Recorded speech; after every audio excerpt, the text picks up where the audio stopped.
Avengers! Assemble. Hello everyone and welcome back to Excelsior, the world's #1 Marvel's Avengers podcast. I'm your director, Christian Buckley, here with the Apex legend, Jack Martin, for your episode for November 7th, 2020.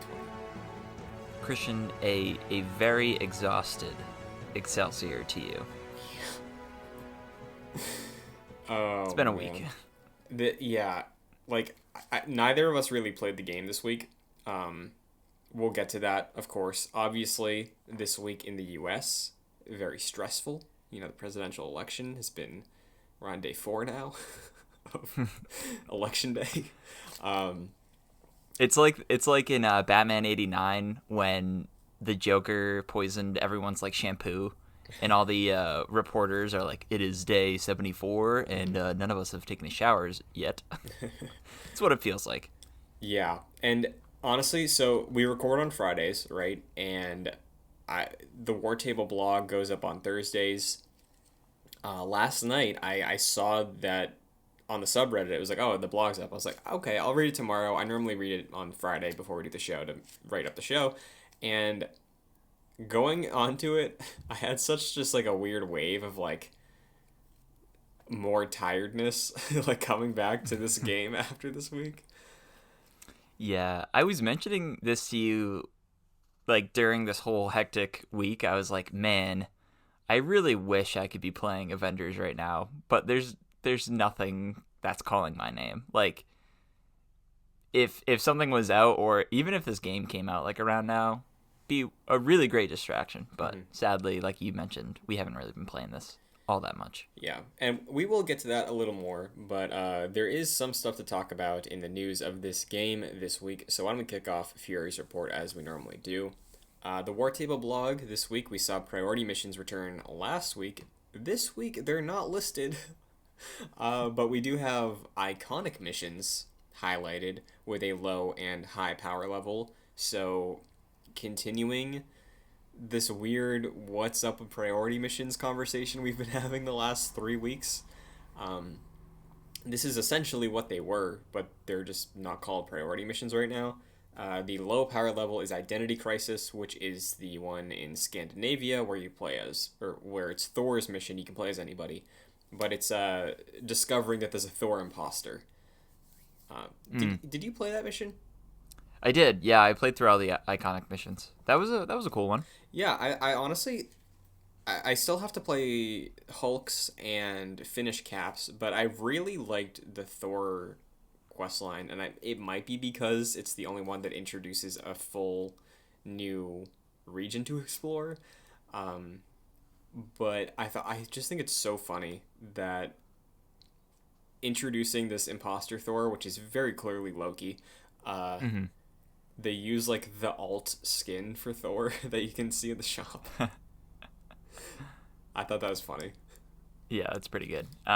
It seems to me that these iconic missions are essentially priority missions, but they are just the missions from the iconic quest lines that you can just play as any character. Yeah, essentially that's it. That you get those same type of rewards you would get from a priority mission for the week. There's a low one, there's a high one. The high power level is Condition Green, which I believe is the first one in the Hulk iconic questline. But some eagle-eyed people on the subreddit for Avengers noticed that the War Table blog, which is showcasing the in-game War Table with the missions, has some interesting nuggets of info on there. Specifically, it looks like in Scandinavia there are 2 more iconic missions for Thor, hidden behind some like text. You know how there's issues with seeing through the stat boxes for your gear sometimes? Right, yeah. So because of whatever they're hovering over in Scandinavia, it's blocking half the map, but there are clearly 4 of the little Mjolnir icons in Scandinavia now, as opposed to the 2, which have been there since you unlock the Avengers Initiative, are currently in there for me right now. I only see the 2, I don't see the 4 in my game, but potentially a tease of more content coming soon, I hope. Yeah. This reminds me of, there was like a random Naughty Dog video, and in the background, like these eagle-eyed sleuths saw these pirate outfits. And this was before I think Uncharted 4 came out. I think this was around the time of The Last of Us, and there was speculation about those outfits, and it turned out to be included in Uncharted 4. Of course, different stakes with this, but it is funny that it doesn't seem like this was intentional because, like what you're mentioning, there wasn't too many missions to do in the Scandinavian region. I think it was specifically like Thor's iconic questline, similar to how there's only the one or two missions in like the Arctic Circle or wherever it is that is Black Widows. So yeah, this seems like we're gonna have some new content here. Yeah, hopefully. They also noticed as well, on the left side of the screen where it says you can transition to your operations tabs with the D-pad. Beneath there, it did showcase that one of the highlighted missions was a power level 156, which, as far as I know, those aren't in the game at the moment. We see stuff like, again, I can compare it to Destiny, where there's a hard level cap that you have to grind to. In the case of Avengers, the hard level cap, for comparison's sake, would be 150, and then sometimes there are missions that are slightly above the hard level cap. So I have yet to hit 150. I don't know if this is anything, but it was highlighted by some people on the subreddit saying like, hey, that's new. So taking that into account, further on in the blog post, they did say that they're working on the next patch. They're continuing to toil away on new content, Kate, updates, and all that stuff. But the decision to like post this, do you think it was an accident, or do you think this was like deliberate, like a tease? I think it was probably an accident because it wasn't like widely posted on like social media or anything where I think that's easily shareable. Yeah. If they wanted to do like a small tease like that, it was in the War Table blog, which is more like if you know sort of thing. Right. And honestly, it's not that big a deal. Seemingly, like there are some more added content in missions presumably with that. But it's nothing huge. So I don't even think it's worth being incredibly excited for. You know what I mean? Yeah. I mean, as a Thor main, potentially getting to see more of like the Asgard hold over Scandinavia or continuing that Loki plot line, that's something that interests me a lot. Now, is it going to be that, or is it going to be some more AIM hallways? I don't know, but right. worth pointing out. What did make the rounds, though, on social media this week is the marketplace. As we know, the marketplace is still discounted, so $700 for a skin, $600 for a takedown. Nameplates are what, like $300, I think? Yeah, 200 or 300, I think. Okay. So incentivizing you to spend, it's like, hey, you got a bunch of credits, we've given you a bunch of stuff for playing the game. Last week, Sorry, 50, I think. 50, okay. I think it was like 50 or 100. My bad. Last week, you went in, you used some of that free allowance from Crystal to get yourself some Iron Man skins. Big time. This week was basically Ragnarok week in the shop because we have Gladiator Hulk, and it's the green version, not Gray Hulk. Hulk with beaded necklaces, so it's not the full extent of like the casual Hulk from Ragnarok, but it's going for that same vibe. God, I want it. I want it to be casual. I know. Slap an M rating on this and just do it. We also have short hair Thor, which is one of the only references to a specific comic I can think of that I've seen in the game skin wise. Like Iron Man has the original Sin armor.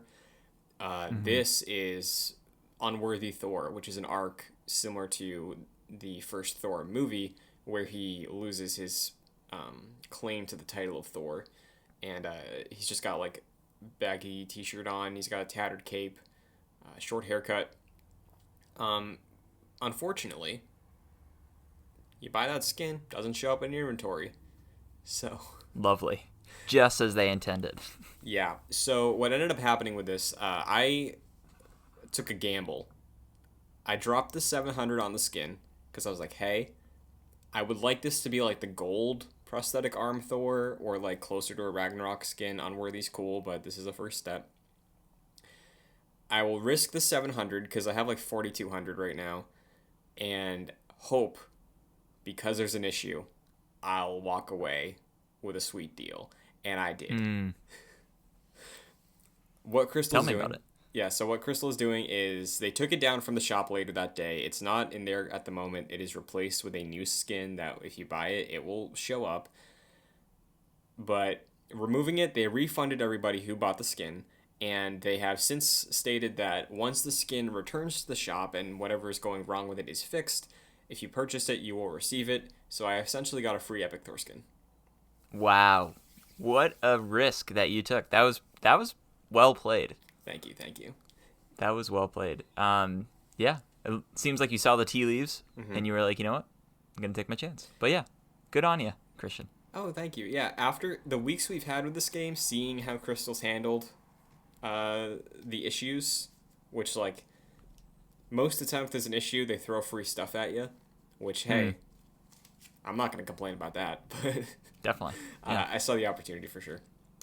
Now, Well done. something you sent me that I thought was really interesting is Greg Miller of Kinda Funny tweeted out a video comparison because today, as of recording, is the day that people can talk about next-gen consoles a lot more than they have been able to. And he showcased the load times on the backwards compatible version of Avengers on Xbox Series X and PS5 compared to the PS4 Pro. Do you want to give a little rundown to the listeners about what our takeaways were from this? Yeah, sure. So what Greg Miller essentially did was he had Avengers running on PS4 Pro, he had Avengers running on PlayStation 5 and Xbox Series X. And basically what he did is boot up the game from like their respective dashboards, and he went all the way through like the loading screen and went through the war table selection, and he specifically selected like a specific harm room mission that he did for each of them. And his goal with this was just to see like how long it would take him to get from hard startup to the actual mission. And the Series X ended up being 1 minute and 46 seconds around there. The PS5 was around 2 minutes and 28 seconds. And then the PS4 Pro was around 3.5 minutes, which is pretty incredible. Like the Series X, I think, is clearly the winner here. PS5 is like slightly behind. But yeah, you and I were mentioning this off camera that the PS4 speed, we didn't realize how slow that is. That is atrociously slow. Yeah. And worth noting, I'm playing on PS4 Pro. I have been. You're playing on a base PS4, so it's probably a little longer for you. Yeah, I could imagine that being upwards of 4 minutes. I will say, like, I think I and a lot of us who play games at this point have gotten used to the idea of booting up your game, throwing on your phone, and opening whatever hellscape of social media that you want to choose. Yeah. For the amount of time it takes for your game to load. But yeah, this is great for next gen. It does seem slightly long though when you think about it, even for Series X. Yeah, and I'm glad you bring that up because that's why I led with it's the back compat version, right? We do know there's a next gen version of this game coming. This is not that, so you would assume that the game that's optimized to take full advantage of an SSD would just double down on the speed, because there might be like a patch involved right now that's helping the transition and the back compat aspects, but it's not the full optimized. This is the PS5 version of Avengers. Yeah, even with other games that people have been showcasing, like Red Dead Redemption 2, for example, it doesn't seem like the speedy sort of jump that we would expect from one generation of console to the next, especially one that has SSD drives built in. But like what you were mentioning, these are games that were optimized for this current like PS4, Xbox One generation of consoles, and not designed with the SSD in mind. So yeah, I think of course when we get Avengers specifically made for next generation consoles, I think it's safe to say that the loading will be much better. And yeah, for the quickest loading of 1 minute and 46, I think that will be cut down pretty dramatically. So that's exciting. Yeah. So if you're upgrading, by the time the next episode of the show's out, then you're gonna have a chance to look at your phone less when you're booting up Avengers. But It's great for everyone. yes, absolutely. We didn't play the game much this week. Do you have any reason behind that? We touched on it a little bit, but we're wrapping up Fury's report, continuing with the show. We always give a little teases, updates on what we're doing in the game. The skin is the highlight for me this week. Yeah. Yeah, I honestly didn't even touch the game this week. Similar to last week, there's really just nothing drawing me back into that experience. I've gotten to the point where I'm really feeling the repetition of the game. And, of course, I've realized that, like, I think we both have, that this game is repetitive when the first few days we played it. But Oh yeah, of the beta even. Like yeah, exactly. But now, like, months into it, and there's no sort of freshness associated with this game anymore. I've kind of shelved it for now. I'm, of course, definitely planning on picking it back up once Kate comes out and new content is added to the game. But right now, it is sort of very samey, and I don't feel like I'm working towards something, especially for me now that I have 3 level 150 characters. Like, I have those, and I can't really use them for anything aside from the Mega Hive. There's no raid or anything like that, so yeah, it feels almost pointless for me to play the game at this point. yeah, and especially like the end game content in most things like this is grinding for this, like the very intricate stats for your gear and stuff. But like even if you're happy with what you have right now and you're just looking for content, you don't really have an option, you know. Right. So before we dive into stark realities, I will ask you this question: would you say that you love this game? That's a good question. Why do you pose this so I can think about that? Because I saw some discourse going on today on my Twitter. Gene Park, who we've brought up on the show before, writes for the Washington Post games, and he said something to the effect of, "I put a ton of time into Avengers. Miles is 8 to 10 hours. I put 25 hours into Spider-Man. What's worth my money, you know?" And I saw other people responding and saying like, "Hey, yeah, I love Avengers, but like I would prefer the length of a Spider-Man experience, and I put 150 hours into Avengers." So like, I think for us who run this podcast, are fans of this game. Obviously, we've had good times with the game, right? And we want the best from it. But like, I'm just curious, like, where your pulse is right now. Like, if the game were to fall apart in the next 8 months, would you be how devastated would you be? So, to me, like, to answer your original question, I loved the game from approximately release date until sometime in October. But since I haven't been playing it, my mind isn't all there. It's not all in on the Avengers because I'm not experiencing that day to day or even week to week at this point. So that's sort of how I feel about it right now. I'm definitely more critical about the game than I was a few weeks ago. Just seeing like the state of the game, and we'll get to this very soon, but the prospect of the future is still very muddled and kind of confusing. Yeah. So I will say that if I never pick up this game again, which I don't expect to do, I think I will pick it up. But if I don't, I will have really enjoyed my time. Okay. That said, I was expecting this game to be a like everlasting gobstopper almost. Like, you keep finding new stuff as you go on. We don't have that right now. Hopefully, we've been saying this for a while. I probably sound like a broken record, but hopefully by year 2, this game feels totally different and it is constantly like in a groove. But yeah, right now, even in the next few months, it doesn't seem like we're going to be getting that. So it is very worrisome.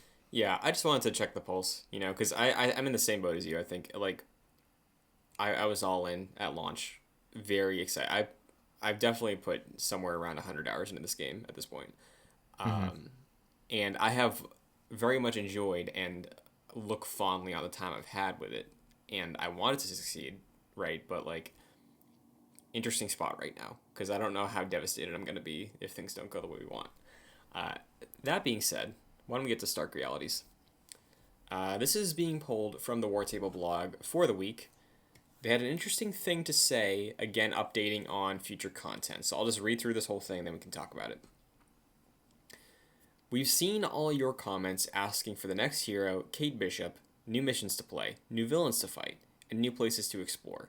We're excited to tell you all about it when the time is right. We appreciate your patience and understanding. We've also taken note of the most highly requested changes and are continuing to make progress against them every day.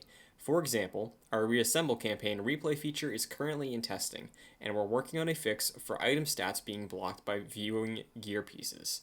If you have more suggestions, please submit them in our feedback channels on our Discord server. So,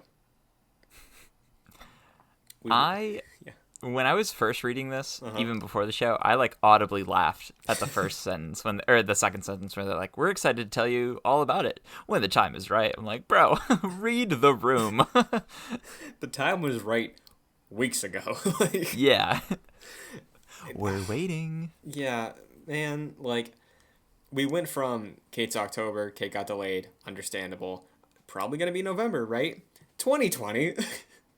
When the time's right now, like, oh, yeah. man. Like, I know last week we talked about how the team was saying we don't want to give away dates because it just sets us up for disappointment if we have to delay something, which is understandable. But yeah, especially right now. yeah. But, like, taking a step back out of, like, look at it in a vacuum, I guess. This game specifically needs this. We need a roadmap. Even if you're not 100% certain on dates, say like, okay, you saw the leaks. Yes, Black Panther's coming. Yes, War Machine's coming. Yes, Captain Marvel's coming. And it's going to happen within the next year. I really think, like, what harm is there in doing that? Is there any, really? Yeah, I think you're absolutely right. Like, I hope they do this for the next War Table presentation, which supposedly is this month. Yeah. As we were mentioning, I think last week. I hope they do something like that, where it's like, look, we're not going to give you hard set dates because who knows, like with development right now and the way we're like tackling this game and the amount of issues we are still constantly fixing. Right. We don't know if we can hit specific dates rather. But this is our plan, and here are the assets that we have, and maybe like a little clip here and there, or even just a photo or something to tell fans like stuff is coming. Yeah, like even with Kate, like I feel like we haven't heard about that all that much since her initial reveal. Yeah, and we've seen the concept art, you know? Like the concept art is being posted on the subreddit that the developers see. Like I don't know if this is like a contract thing, like where this would shake out, but man, I would have understood. I think we talked about this either on the show or off the show at one point, but like the idea that, hey, similar to Smash Bros, maybe you don't lay out the next year of heroes, but like every time there's a trailer, it's like, who's it going to be? And you can make a big event out of it. That opportunity, I feel like, is out the window at this point. If you wanted that, I feel like you had to be a bit more transparent about stuff from the get-go of launch, you know? I'll say that that's still a possibility once they've reached their groove, which they're not even close to right now, I don't think. Sure, yeah. But yeah, as of right now, like if all things went well, I think you're totally right. Like that, they could have had that month by month, which we were talking about, I think, towards the beginning of the show. Like month by month, they would announce and release a new character for the next month. Yeah, it doesn't seem like they're on track for that right now. Yeah, and to be fair, we are still in a pandemic. They're still doing work from home, and Absolutely. I'm glad that we're at least getting the communication we are getting. You know, every week there is usually a comment in terms of the state of the game, but not really much in terms of content. So yeah, I just like even that though, like compared to other games, like I'll always say Apex Legends, but like Apex Legends just released its season 7, and I think they had season 6 earlier this year during the pandemic, and I think maybe even season 5, if I'm not mistaken. Mm-hmm. Um, they've had a few content updates, and granted, they are probably smaller than what Avengers are planning, but still, like when you compare like a games as a service or a games as a service like game to Avengers, and of course Destiny has a big expansion either out or coming out. I'm not Next week, super yeah. sure. Yeah, it is like when you make those comparisons, you do start to see that Avengers just isn't putting as much stuff out as its competitors. Yeah, and you still have to consider it is launch window. I would still say it's launch window. It launched 2 months ago, so like I Mm-hmm. think you get like 4 months probably of launch window, and then you're in the midst of year one. Yeah. So like Destiny Vanilla, I was there at the beginning. It did not get to be something I truly love like until the Taken King, and that was a ways into that first game. So it's curious. I don't know what to expect. I think the furthest out right now in terms of content confirmation is Spider-Man. I've seen some people speculating game's dead, that we're gonna get up until Spider-Man and then it's done. I'm not in that headspace at the moment. I think we still have it. I think we have a solid year with this game guaranteed. But yeah, it's disheartening. It's really upsetting when again you bring up Apex, I bring up Destiny. The new Destiny expansion comes out next week. That's gonna be a lot of my time that I could be spending playing this game if Kate was out or if the raid was ready. And it's unfortunate because I know Crystal's probably super stoked to be working on a Marvel property and their own take on it, and I think that comes across. But like, it's sad because it just feels like the game needed more time. Yeah, definitely. I think that's the takeaway from honestly the past few months of the game from launch till now. Like, I think if this came out next spring, it would be in really good shape, and I think it would have reviewed better, and I think the sentiment about this game would have been higher than it is, higher than it was at launch, and definitely higher than it is right now. Mm-hmm. Um, I actually think like sentiment about this game has probably decreased. And given that it was somewhat mixed at launch, that's not a good thing, of course. But yeah, like games as a service games like this, or I guess you could say games as a service like experience like this, um, they're meant to throw their weight around because you're trying to vie for competition within a market of other games as a service, and I don't think Avengers has really been throwing its weight around all that much. Mm-hmm.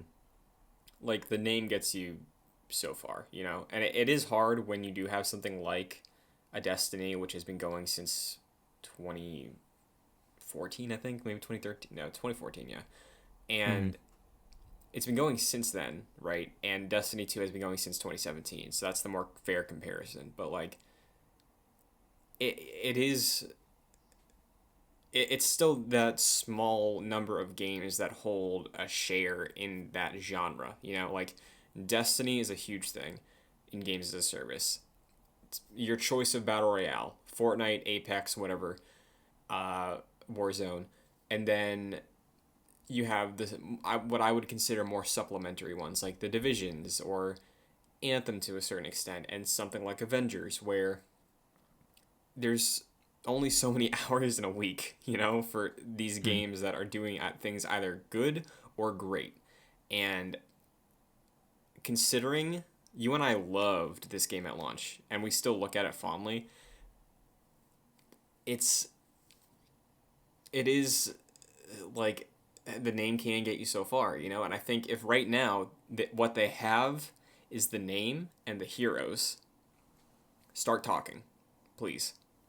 Because Yeah. that will at least get me to not be as nervous, I think, about the next few months. Yeah, we've said it 1,000 times. Like, there's been a lot of conjecture about comparisons to Anthem, which at this point, like, I understand why people are making those comparisons. I don't think the level of support is going to be similar to that. Yes. Right now, I understand why people say that just because nothing's there. But we've been saying this since launch. Like, this is Marvel's Avengers. Like, they're not going to release this game and be like, oh, well, sorry. Like, I guess that's it. Like, no, this is a Marvel property. They're going to go 100% into it.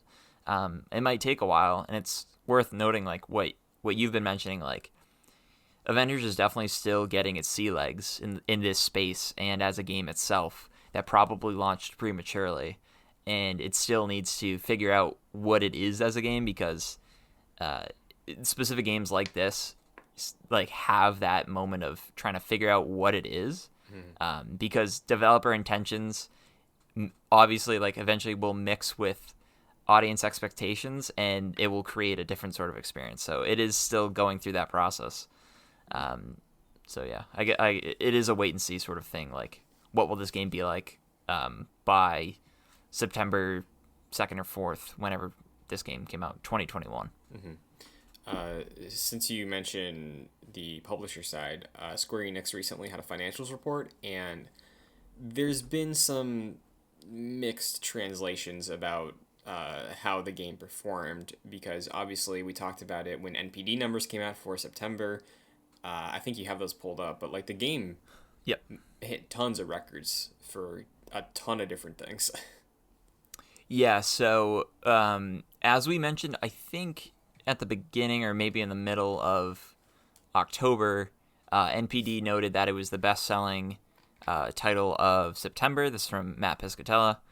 In that the launch month dollar sales of Marvel's Avengers was the second highest for any superhero game in history. And overall, it was the 7th best-selling game of 2020 to date. So from that, we were like, wow, that's really good, of course. Like, being right behind, I believe it was Spider-Man as the second best-selling superhero game of all time. Like, of course, that's incredibly successful. But this sort of confused me in a way, this idea of the game not meeting expectations. Yeah, so the thing that we can walk away from this report with that is mostly sound is the fact that Square is saying that the game sold about 60% of what they expected, which I would say is disappointing. I don't think that means they lost money on the game because we don't have exact numbers. I think the budget for the game seems like it was around 100 mil, so I think there's a world where they broke even, and they're probably happy to see the records that have been being broken sales-wise, right? And obviously, I think, I'll bring this up again, I've talked about it before, but Square understands that games as a service take time to reach their full potential. Just within their own catalog, they have Final Fantasy XIV, which is an MMO, started out terrible, worse than this game. Like, Final Fantasy XIV launched and it was a mess, and they doubled down. I think a year or so after initial launch, they came out with Final Fantasy XIV: A Realm Reborn, and now Final Fantasy XIV, people talk about it like it's a WoW killer. People are leaving World of Warcraft to play 14. So I don't think we have to be worried that they're going to abandon a game which is, again, is Marvel's Avengers if a game like Final Fantasy XIV was able to find second life and be fostered in a way that makes it one of the best MMOs that you can play right now. Yeah, and it's important to note, like, with a game like this that is going, hopefully, presumably, will be constantly updated. Like, we've been mentioning this before, like, the game will see multiple different peaks in sales. Like, this is different from, like, a single-player game where you release it at launch, and that's pretty much, like, the first few weeks are, like, pretty much, like, your highest sales for the game. And then, like, of course, like, Black Friday and stuff like that, and the holiday season. But those are pretty much the peaks that you'll expect for a regular, like, single-player game. But with a game that's constantly updated, like a games of service, like Avengers, they're sort of expecting sales for the game to continually increase or see peaks with the content drops that they drop. So even if it didn't reach their expectations at launch, I think, of course, that will increase once more content comes out and more sales of the game will occur. But yeah, it seems like maybe their expectations were a little too high because we don't know exactly the budget. I know you mentioned 100 million. I was looking at that tweet by that reporter who said that. It's hard to say because budgets in games aren't as necessarily like available as budgets for movies, for example. So it's hard to say, but it seems like their expectations may have been too high, considering that this was the second best-selling superhero game of all time. You know what I mean? Yeah, I think you hit the right points, and I've seen a lot of contention about the quotes that have come out of this financial report, and what you said, I think, is the best way to look at it. Because there's only so many things we can pull from it. I'll add also that in terms of game sales, and you're mentioning like peaks and valleys. We talked last week that Best Buy said Avengers is going to be 30 on Black Friday. I think potentially right now, Target has it for 30. If it's not right now, it is going to be Black Friday as well. So I don't know if that's something to be worried about either. I would say no, because the game did launch in September. It's 2 months. Black Friday normally favors the games that release earlier in the year for steeper sales, but I think something dropping in September and being half off for Black Friday isn't.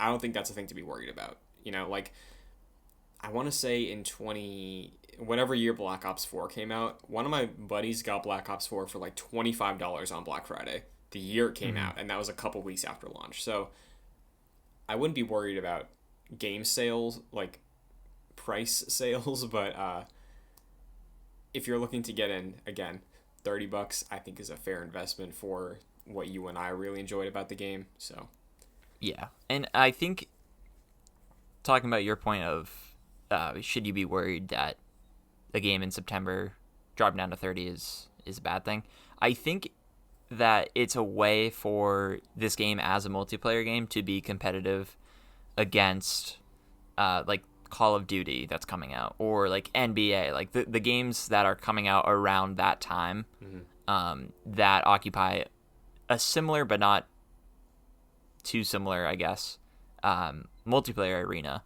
So like Marvel's Avengers by that point is a few months old, so I think it just wants to get in people's mind, and when they go to the shop or whatever and they see the $60 or maybe $50 or $40 Call of Duty on Black Friday versus the $30 Marvel's Avengers, they want to be competitive in that aspect, I think. Yeah, so I think you're right. Again, I wouldn't assume that this is a Hail Mary, or anything. I think it's a similar strategy with the marketplace having everything. Like, it's just trying to foster activity, because we have seen reports of like, hey, concurrents aren't super great all the time. But yeah, there's still a lot. I don't think we can breathe a sigh of relief, but I don't think the bad or unfortunate news we've been seeing over the last week or two with Avengers is a sign that the game's going to die. I've seen people speculate that. I think that's a bit hyperbolic. Yeah, no, I think right now it doesn't look good as it stands, but I think it will improve with time, I believe. Of course, I think we've definitely given this game the benefit of the doubt. Yeah. But like what we've always been saying, like Marvel's Avengers as a game, I don't think follows the Anthem route. I think hopefully this follows a similar trajectory to Battlefront 2, which launched and was despised by a lot of people. I don't think Avengers launched with that level of hate directed toward it. But I think they both launched with a lack of content that people were expecting either at launch or a few months later. So, and by now, of course, Battlefront 2 is incredible with a ton of content. So I'm hopeful that Avengers follows the same route. Yeah, honestly, I think that's a better comparison than any of the other ones I've seen thrown around. Because like this game is never gonna touch Destiny. I don't even know if it's gonna touch Apex in terms of. Mm-hmm. Now I saw a report the other day that was like, hey, Apex is now $1 billion franchise. So like, Yeah. the comparison to Battlefront I think is fair. Because the game, again, regardless of what it is at launch, the name helps it, and then in time, given the resources, it can become great. So. Before we start wrapping up, is there anything you want to say before we see what's going on in a different multiverse? I think I just about covered it. All What right. I had to think. But yeah, I would say keep the faith. I know it's very difficult. Yeah. If you're listening and you haven't played the game, like I said last week, I would consider $30 to be pretty good for this game as it is right now. I would recommend that a lot more than a $60 purchase at launch. So I'd say go for that. For those of you that do have the game like us and are eagerly awaiting content, we're with you. We are absolutely with you. Well, meanwhile, Miles Morales again, the next Marvel project. In terms of other Marvel, I think WandaVision is still on track to start this year. But in terms of big, meaty Marvel things, it is Spider-Man Miles Morales on the PS4 and PS5, as well as potentially WandaVision. Miles Morales, today, as of recording, embargo has been lifted. We got a bunch of reviews out there. We got a bunch of impressions, hot takes. Right now, it's sitting at an 85 on Metacritic, which is, I think Spider-Man for PS4 is at 87. So, again, good to see Insomniac do a follow-up that is in the same ballpark in terms of the critic view of it. On the PS4 version, which is the one that you and I are both getting, it runs great, runs just as well as Spider-Man did on the PS4, PS4 Pro. The downgrade, if you will, compared to the PS5 version is, from what I've seen, hair doesn't look as great. There's less NPCs walking around, but it's still, again, in the ballpark of what it was like to explore New York in Spider-Man. The campaign is 8 to 10 hours for the main story, but the side quests are reportedly much more engaging, much more diverse than they were in Spider-Man PS4.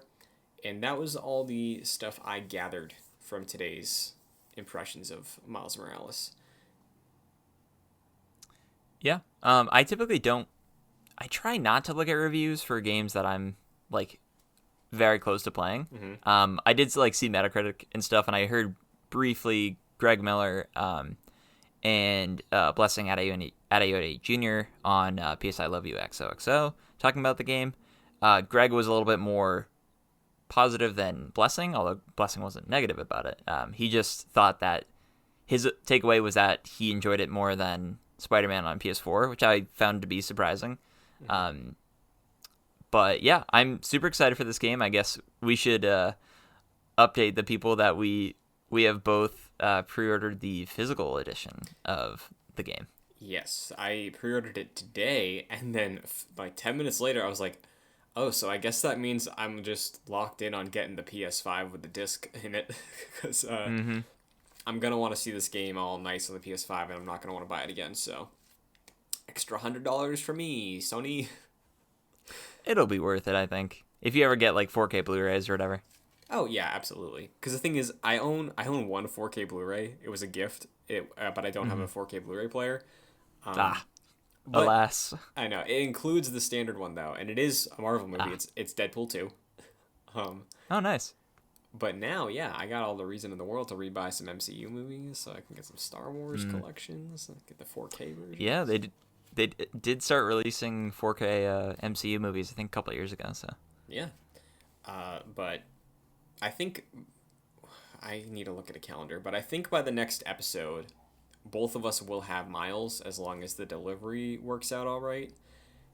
So we can probably give some late impressions on the next episode, depending on what the week is like for Avengers. we record on Friday. The game is probably getting to us on Thursday or Friday, so the impressions will most likely be very light, but they'll be hot. Yeah. We'll be coming in hot.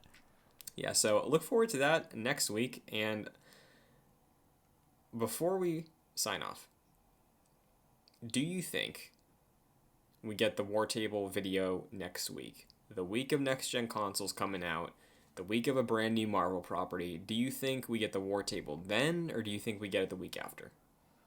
I don't think we get it next week because it seems like a very dense week next week with a lot of stuff happening. Yeah.